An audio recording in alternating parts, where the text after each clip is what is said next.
the explanatory notes published with the new St. Martin Medical Center maximum tariffs decreed, we could read that SZV has absorbed the tariff increase of the St. Martin Medical Center since 2016. In other words, this is one of the reasons that the SZV funds have increased deficits. These increased social medical tariffs for the St. Martin Medical Center are illegal because until today there is no national decree which allows the St. Martin Medical Center to charge SZV increased social medical tariffs. Neither is SZV allowed to pay the St. Martin Medical Center new increased social tariffs. The Minister of ASR maintains his position that based on an agreement by the tripartite between St. Martin Medical Center Director, the SZV Director, and the Minister of ASR, the advance budget provided to the St. Martin Medical Center allowed new tariffs to be absorbed by SZV. Minister of ASR, the SZV gave the St. Martin Medical Center an advance budget from the SZV medical funds, which advance had to be accounted for based on the old tariffs as long as no new tariffs are established. As we could read in the explanatory notes, with the new maximum tariffs for the St. Martin Medical Center, the St. Martin Medical Center has charged SZV higher social medical tariffs in 2016, in 2017, as well as in 2018, and is still charging illegal tariffs without the national decree of social medical tariffs has been changed, decreed, published to go into effect. Since 2011, SZV did not get an approval for their annual accounts by a public accountant, by a certified public accountant. Why not? Because we could read in the statement of the Stichting Overheids Accountants Bureau, the SOAB.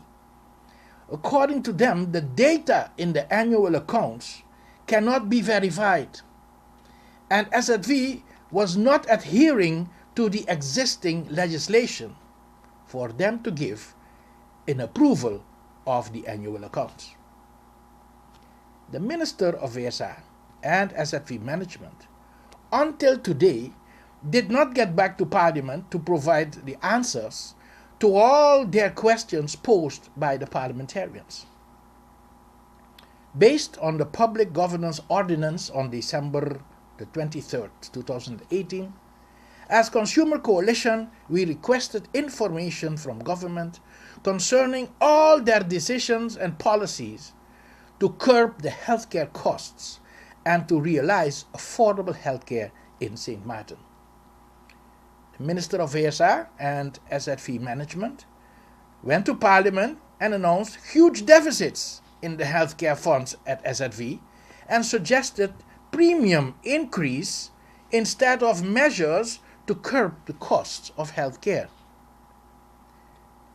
Charging SZV a legal increase of social medical tariffs by St. Martin Medical Center is one of those decisions that do not curb the cost of healthcare, and therefore we will ask a meeting with Parliament to address this topic of great concern to all of us. In dialogue with Parliament, we hope to reach a consensus and an instruction to government to make healthcare more affordable and to mitigate the tariff increase in our healthcare system.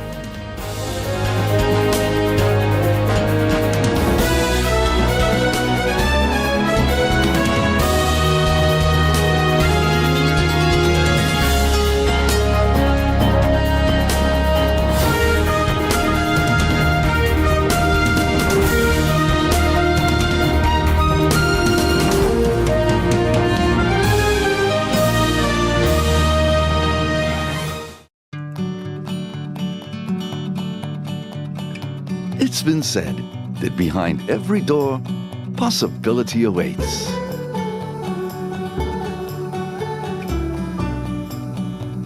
How much possibility depends on which door you open first.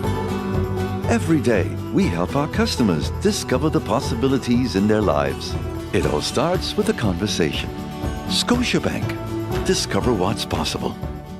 GEBE has been faithfully serving the communities of St. Martin, powering your home and our economy. Come rain or shine, our qualified team of professionals are working hard 24 hours a day to provide you and your family with safe, reliable electricity and water. We use the latest technologies and test our products daily to maintain the highest international standards. Our friendly staff is always there to assist you, whether in person, over the phone, or online. We are committed to constantly improving our products and services, making them more efficient, effective, and environmentally friendly to serve you better today and our next generation of clients tomorrow. GEBE, powering a brighter future. Our friend Megawati is here with tips to save you energy. 1. Turn your airco temperature up. 2. Use a ceiling fan instead.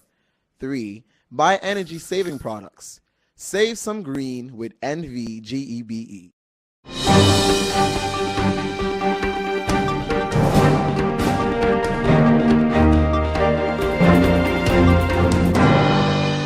In the layoff plan, the employees were offered coaching and training in various aspects to make them more prepared for the job market. Once Talem bought the company, it initiated a process to investigate what would be necessary to upgrade the network and systems to a level to make the company more modern and marketable, but the investment required was substantial for an outdated technology, making this effort not financially feasible. And even if the investments were made, the situation with the employees, as mentioned above, would not have been different. Question: has Talem contracted any workers from St. Martin Cable TV to keep the network going? Was it in the form of a company or as individuals? What was the term? Answer: Talem has signed several agreements with contractors, some of which have employed previous employees of Cable TV. The details of the agreements are confidential and cannot be disclosed publicly. Question: what is the intention of Talem now? Talem's intention has not changed. It is still the intention to temporarily use the coax network from Cable TV to provide coax. I say coax? Yeah. The coax. Let me put a slide here. The coax network from Cable TV to provide data and television service until the completion of the fiber to the home rollout. The necessary services from contractors were temporarily be used to provide the legacy television service until Talem's own IPTV service is incorporated into the Talem product portfolio. Question: what is the true intention now, and what was the intention for the acquisition? The answer: previously answered. MP Leonard. Question: what was the real reason for the purchase of Cable TV? Previously explained. What was the agreement that came with the purchase related to the employees? Was this acquisition discussed with the employees and the union? Answer: the agreement that came with the purchase is laid down in the sale and purchase agreement. The employees and union were informed about the acquisition. How much was Cable TV purchased for? Answer: the sale price for Cable TV was $4.5 million, debt-free and cash-free.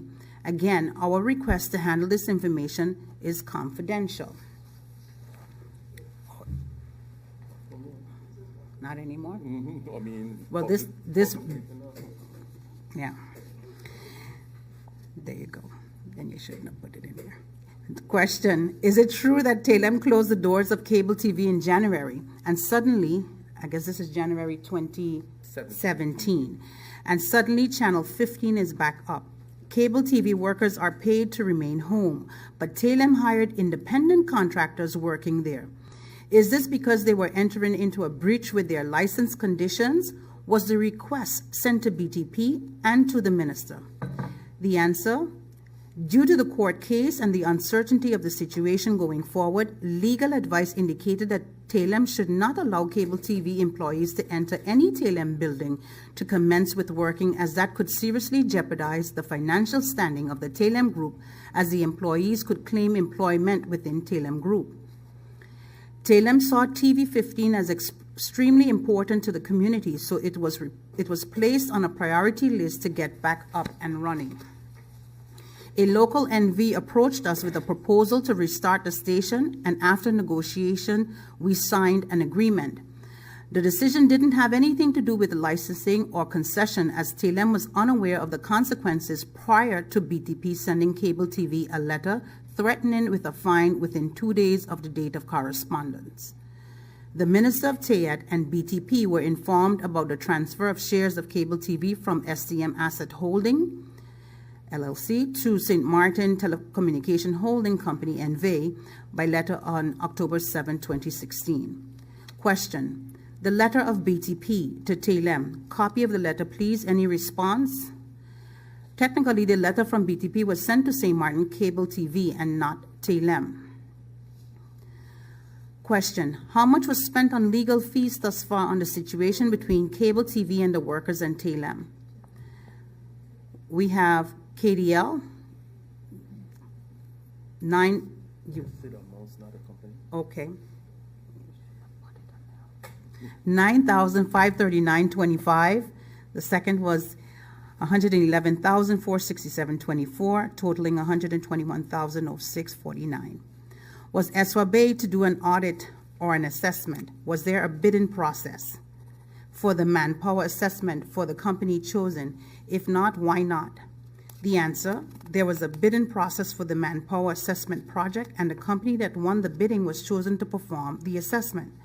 The union was also informed of the consultancy firm chosen, and both union and selected employees of cable TV were involved in the assessment. SWABA was not approached.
Hey ma, how you doing? You busy?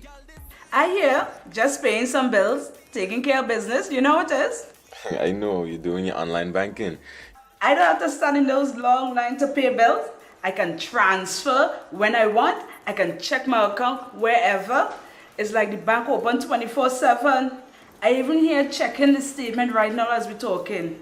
How's Miami? Well, that's why I'm calling. I'm finishing up a few songs now, but I'm afraid that studio time might be more than I thought.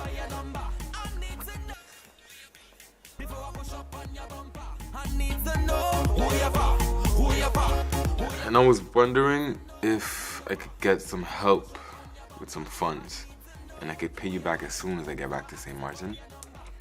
Let me check my account. How much you need? I think 500 should be enough. I can transfer it to you while online. Direct from me to you. No problem. Great. Thank you so much, Ma. I'll get online with Viv now. Alright, darling. You know who you're for? I need to know who you're for. Contact WIB today for your complete personal online banking experience. Available for all mobile devices, the Wynwood Islands Bank, now your online banking partner in progress. Who you for?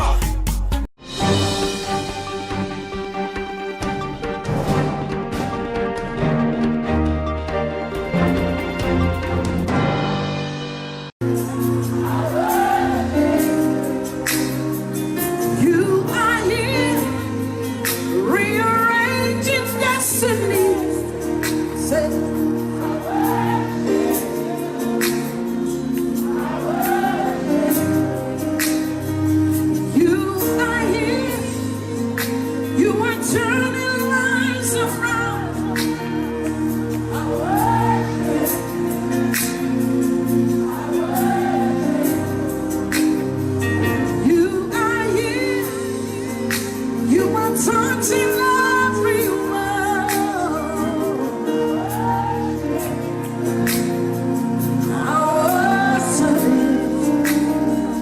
much causing waymaker, miracle worker, promise keeper, light in the darkness. My God, there is a hood. What do you call it?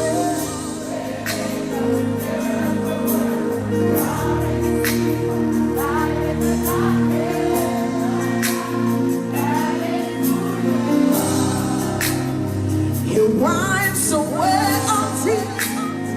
He is the answer to it. What's his name? He wipes away. He made the broken. Is the answer to it all. Jesus.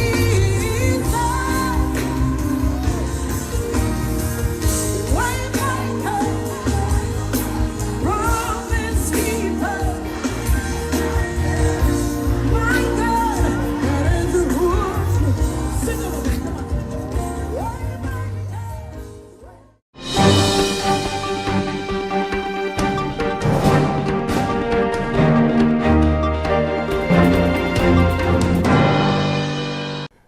Friday was a historic day in the lives of our citizens, businesses, government, as well as visitors, with the opening of our camera observation room, as well as the swearing in of the 10 camera observers. Most people realize that wherever you go, there are cameras everywhere, bars, restaurants, stores, and we don't even think about them most of the time. Then I was wondering which example could I use to illustrate the benefits of surveillance, and I thought about cameras that were stuffed in animals, that observed babysitters abusing babies or children, and I thought about cameras and clocks that watched caretakers abuse the elderly.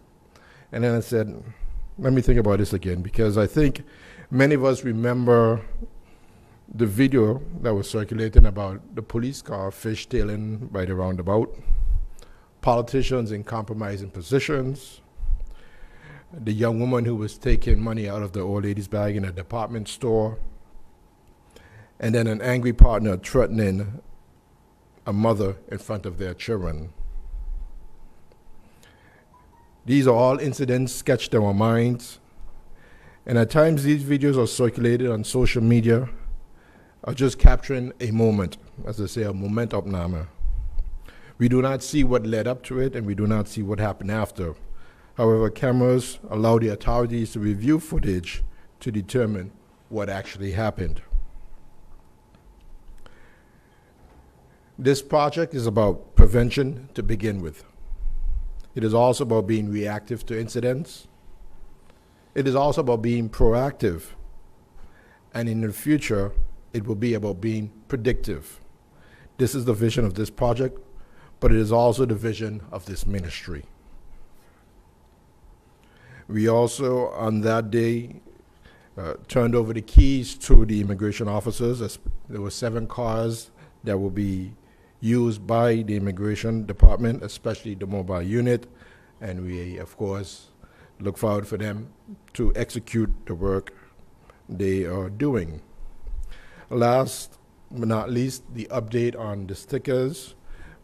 I want to, first of all, thank Minister Hillings, as well as Minister Smith, Minister Lee as well, because in the absence of Minister Hillings, at one point he also assisted.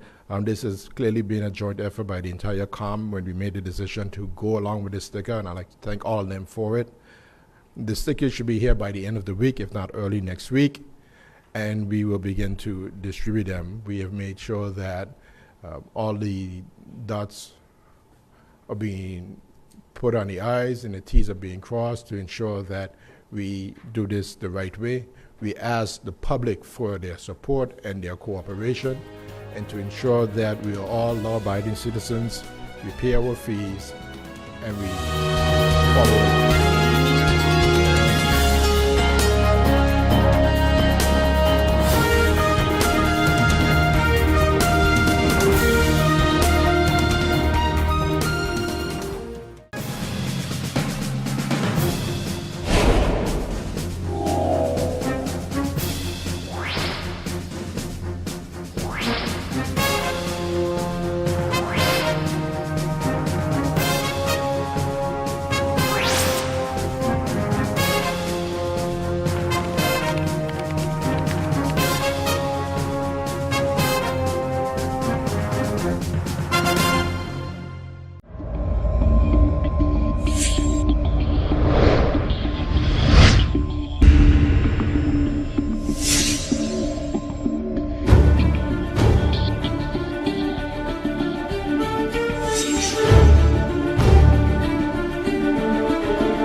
Hello, St. Martin. My name is Stephanie Medina, and I play football with the Walichi Women soccer team.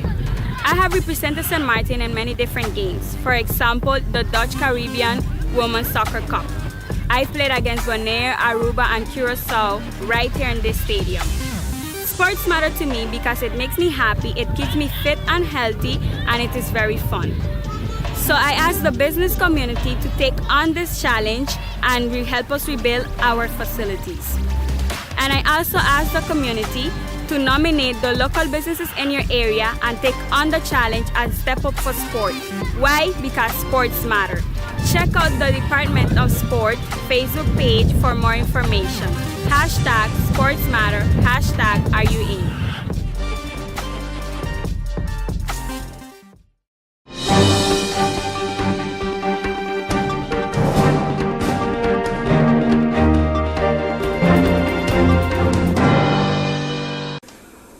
One of the main adjustments that we see in this disaster is certain type of persons who had to jump out there, who had to get out there, despite their life not being in place, despite their situation still in desperation.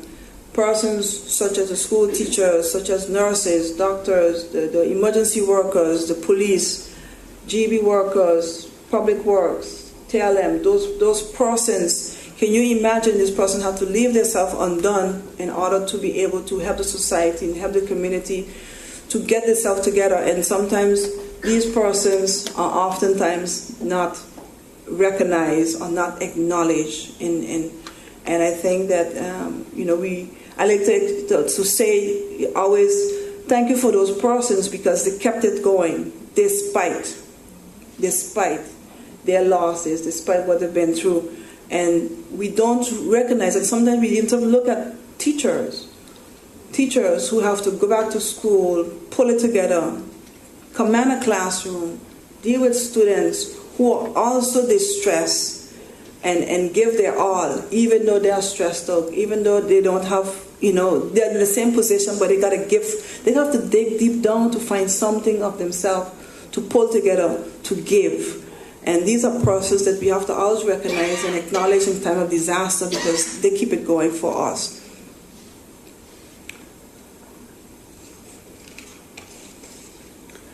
Looting. This was a big situation. When you stop and talk and look at it in the flashback of the destruction of the undamaged property, persons losing their businesses to this type of action. The goods, the supermarkets, everything that was attacked during that time was very difficult to understand how persons would actually prepare and plan to carry out such an activity against society. How people would actually feel that this is something good that they're doing. And talking to several persons, many have said, the hurricane, I can deal with the hurricane. I manage. But what really have me outraged is the looting. The looting has caused severe psychological reaction on our people. And there was a lot of rage, a lot of anger, and persons really seem to have put their own feelings of pain and hurt aside just to deal and express the situation with the looting on our island. Because of that too, it has put the situation even a step deeper. Because you could have survived a little bit, and with that it took away a lot of things that were able to keep us standing and keep us going. When we look at the social consequences, at the impacted from the hurricane, we have now we can see some of it still is happening. The lack of adequate housing and the high apartment costs, insufficient apartments that you can find, the displaced persons. Was one of the biggest struggles, and I go back to that because of having to deal with persons who had nowhere to live, persons who are homeless. And just a few months ago, there were still people living in their cars, sleeping in buses, under a tree, a tarpaulin to 2 trees, and living there and eating out of a can, and those things. These are things that are still a reality for many persons out there. So even though that we may see that we have moved on, there are still persons who are still suffering in that way, in being homeless. The health problems we talked about, and the devastation of the different work environments that create a situation for persons in their employment.